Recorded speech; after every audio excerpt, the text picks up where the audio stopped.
ये एक हमारा कल सैंपल था जो कल हमने तहसील लेवल पे रैली निकाली, तो आज हमने इसको प्रॉपर वे में एक शेप दे के हमने बच्चों से लगी पार्टिसिपेट करवा के एक मुझे लगता है एक अच्छे लेवल की रैली हमने यहाँ पे निकाली है।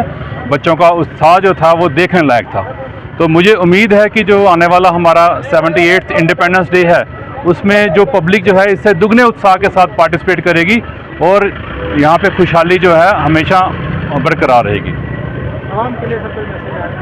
आवाम के लिए यही मैसेज है कि हम अपने रिलीजियस फेस्टिवल्स तो हर साल मनाते हैं, ये हमारे 2 नेशनल फेस्टिवल्स होते हैं, इसमें हमें बढ़ चढ़ कर हिस्सा लेना चाहिए।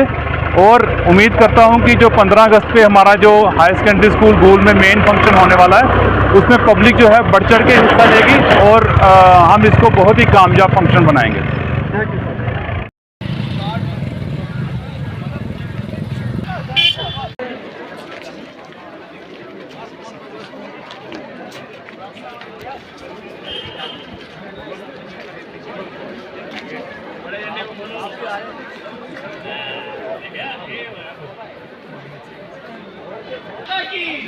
भारत माता की जय।